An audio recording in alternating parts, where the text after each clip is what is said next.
Super over विजय सह श्रीलंका विपक्ष टी20 श्रृंखला को भारत 3-0 जीति नहीं। उभय दल 137 रन अटकी जावा मैच टाई होता किंतु सुपर ओभर में वाशिंगटन सुंदर मात्र 4 बॉल 2 रन दे 2 विकेट दखल करते। जवाब में मथिसा पथराणा प्रथम बॉल को स्वीप चौका मारी अधिनायक सूर्यकुमार यादव भारत को विजयी करते। एसह श्रीलंका जितु जितु मैच हारी बेले भारत हारू हारू मैच जीति जाइए। वाशिंगटन सुंदर मैच एवं सूर्यकुमार यादव श्रृंखलार श्रेष्ठ खेलाड़ी भाव विवेचित होते।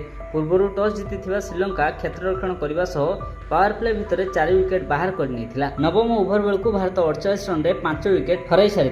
संजू सैमसन 0, रिंकू सिंह 2, सूर्यकुमार यादव 8 रन कर विफल होगा भारत को बड़ स्कोर सुजोग दे नथिला। शुभमन गिल, डियान पराग और वाशिंगटन सुंदर उपयोगी पारी खेलु भारत सम्मानजनक स्कोर करथिला। यापर दुई कोशरों भल बैटिंग कारण श्रीलंका निश्चित विजय आड़क जाउथिबा बेले वाशिंगटन सुंदर, रिंकू सिंह, रवि बिश्नोई, सूर्यकुमार यादव 2टी लेखाएं विकेट नहीं मैच को टाई कर देते। एपरिक शेष ओभर में 6 बॉल 6 रन आवश्यकता थिबा बेले सूर्यकुमार 5 रन दे 2 विकेट अख्तियार करने रोमांचकर मुहूर्त आनी देथिला।